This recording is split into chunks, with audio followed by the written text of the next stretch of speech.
Hey, welcome to 102 Biology. Kind of different, ain't it? Well, it is for me too. Alrighty. What we're going to do on this next series of discussions, we're going to finish our discussion on GMO, genetic modified organisms. Okay. Now, what I'm going to do, I will send you a list of questions, list of objectives, upgraded it just a little bit from the ones that you already have. But I will send you this new updated version right here. I've added a couple of things right here. And this is what I want you to fill out and return to me. This will be your quiz, all right? Plus a paper on a selected topic on GMOs, maybe pros and cons of GMOs. That's what I want a paper from you for, all righty? So I'll finish this morning, get it uploaded today. Day is Monday something. And probably by Friday, go ahead and return it to me by Friday of this week, okay? But let's talk a little bit about, now let me back up. I'm not going to go through the whole thing, not in detail, because we've already talked about some of this in class. And those of you that have the notes, have the notes. Those of you that don't, well, I'm sorry, I'm not going to do the whole thing again. I just ain't going to do it. Now, the first objective was to define a GMO, genetically modified organism right there. And the genes are being modified.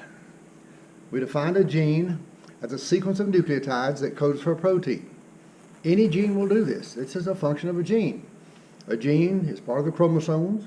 A gene stays in the nucleus. Its function is in the cytoplasm of the cell, and it's supposed to make messenger RNA. We'll cover that in just a few seconds, review that just in a few seconds right here. But that's its function, to code for a protein, all righty? Now, the makeup of a gene is a sequence of nucleotides. Let me revisit this again, all right, just for a few seconds. This talk will probably last no more than about 10, 12 more minutes, all right? So, here's a chromosome. All right. Chromosomes are helical in structure right there. We have 23 pairs, one from our mother, one from our father, okay? So we have a total of 46 chromosomes with 23 pairs, all right? Now, my last objective on here involves or asked how many genes do we have, how many do we thought to have had. I'll cover that in just a few seconds. But since the DNA is made up of nucleotides, nucleotides are adenine bonded to thymine, cytosine bonded to guanine, A, T, C's, and G's. You've heard of these letters before. And somewhere in here is a sequence of genes that will code for a protein, okay? A sequence of nucleotides, beg your pardon, that will code for a protein. Now, the makeup of a gene is just what I said, a sequence of nucleotides that we have right here. The two processes are, and you're going to need, I'll review the names of them. You're going to need to get me the gist of them, transcription and translation. Transcription and translations are the two processes that go from the gene that's located on the chromosome to the protein that's constructed, made in the cytoplasm, okay? Transcription and translation. I'll write those two processes up here.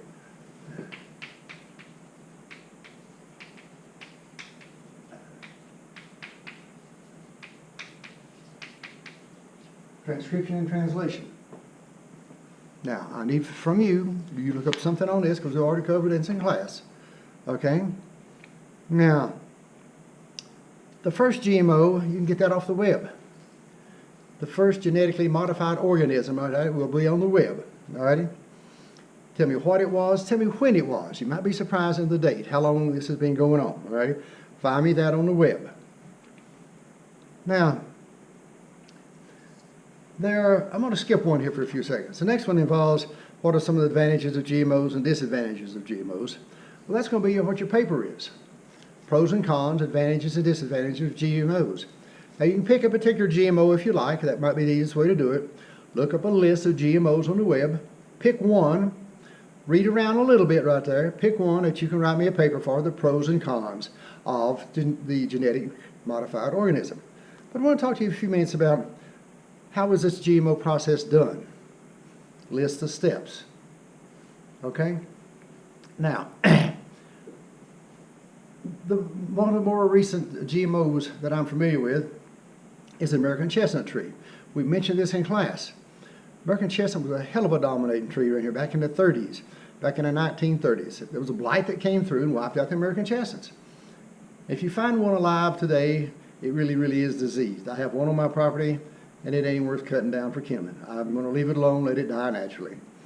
It doesn't even produce any viable seed anymore. It used to about 15 years ago, but it does not even do that anymore. But so they're very, very rare, a viable American chestnut tree. But what someone has discovered was there is a gene in a wheat, a particular type of wheat, that is resistant to the disease that wiped out the American chestnut. So what we're going to look at is taking a gene from a wheat seed, place it in American chestnut seed, and come up with a chestnut that is resistant to the American chestnut blight. That's what I want to take a look at just for a few minutes, all right? So here we have, well, let's see, let me get another different chromosome up here. Let me get purple and red right here. Yeah.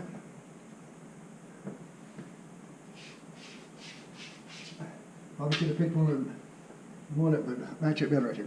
Let's say that this is the gene from the wheat seed. This is a wheat gene.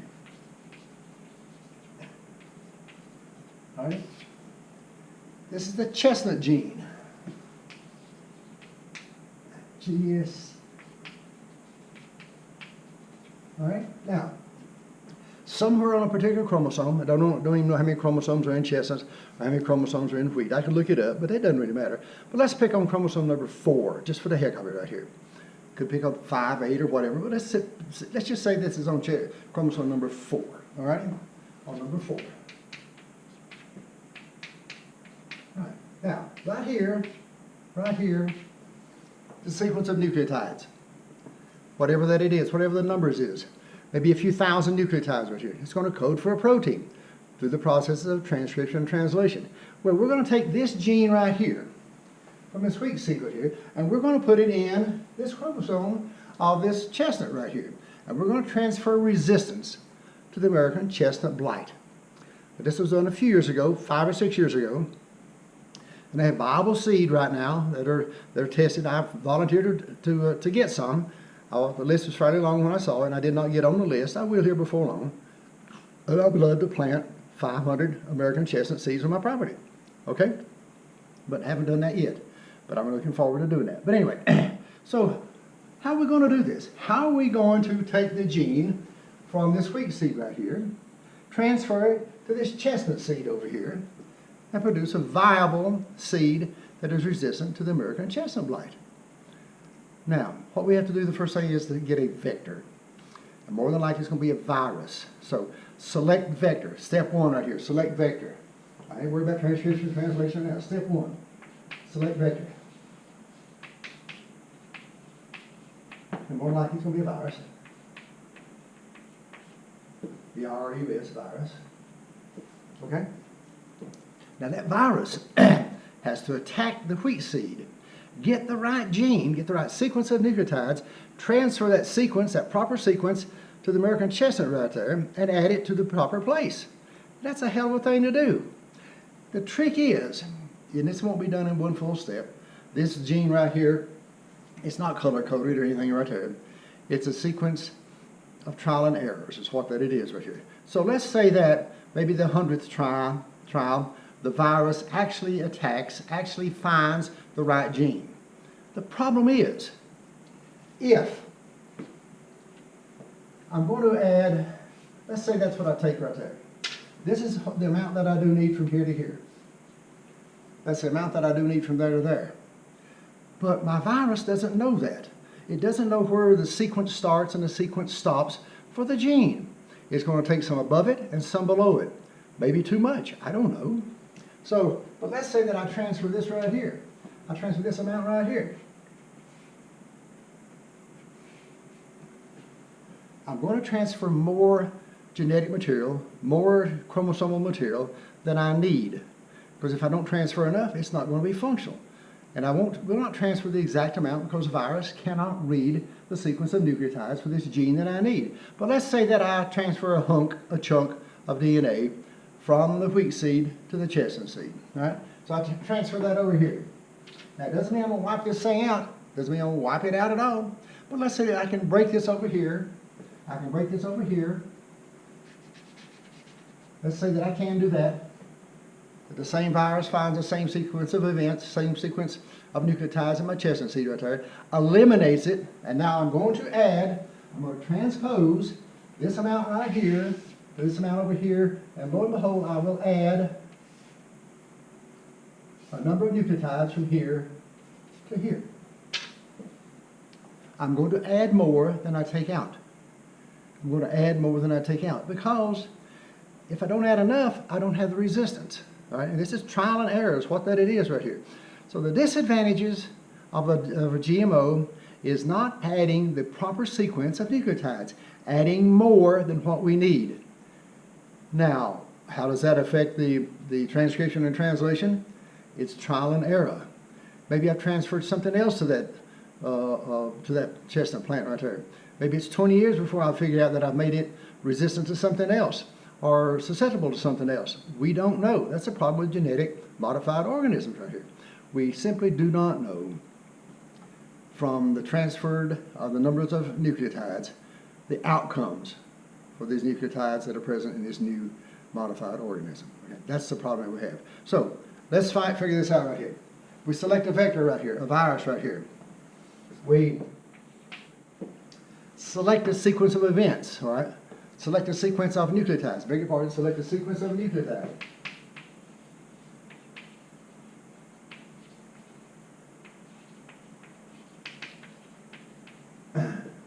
Or gene, either way, select a gene right here. 3. We have to have a proper vector, excuse me, we have to have a proper recipient. We should select proper recipient. In this case, it's going to be an American chestnut right here. Select proper recipient.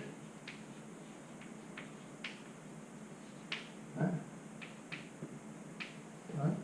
Now we're going to transfer the sequence of nucleotides to the proper sequence. Transfer sequence of nucleotides.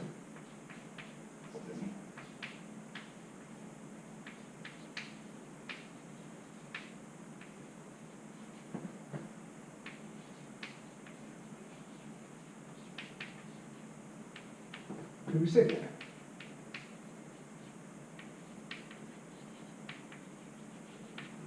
Transfer sequence of nucleotides, or transfer the gene to the recipient. Now the last step that we got to do right here, we have to test for the results. We have to test for the results, okay?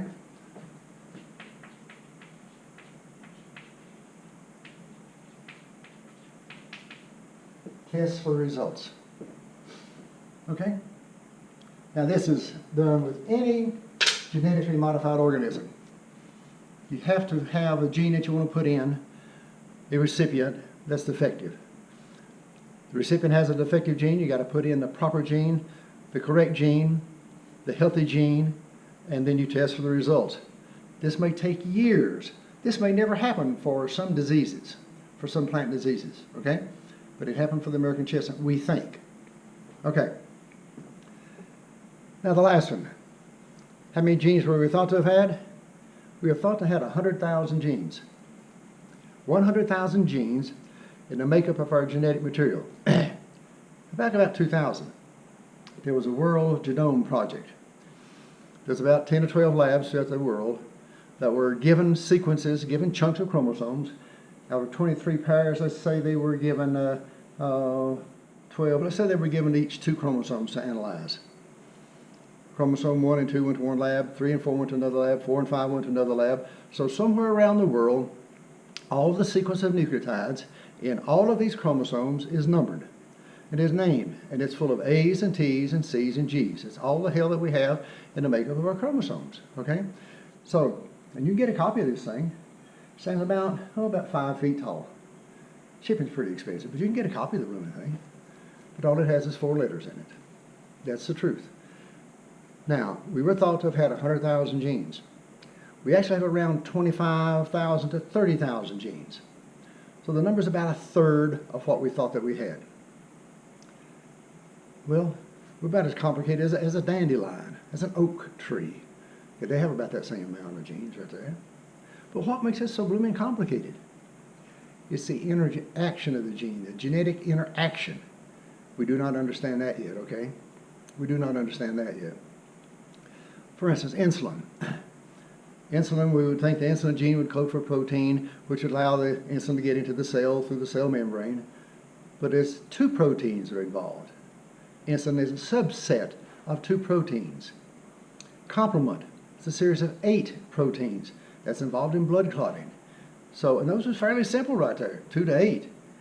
Something like height, something like intellect. There are many, many more genes involved as far as this one particular trait that we want to talk about, whatever that the trait is, all right? So, I mean, do we actually have around 25 to 30,000, somewhere in there? Why are humans so complicated? It's due to the interactions of the genes. So what I'm going to do, I'm going to ship this out to you, email it to you today. Somebody's going to help me do that. Collins is going to come by and help me put it on Writespace or something like that this morning. And you email it back to me, say by this week. Say by Friday, or certainly no later than a week from today. I'd like to get it from each of you. Then I will pick another topic next week. Now, if school doesn't come back, this is the way that we will finish the semester. School comes back, well, then we'll finish it in our classroom. Oh, by the way, I'm not in our regular classroom, we're just across the hall. I don't like the setup over there to try to do this, okay? I think this will work just fine. Okay? Good luck to you. Bye-bye.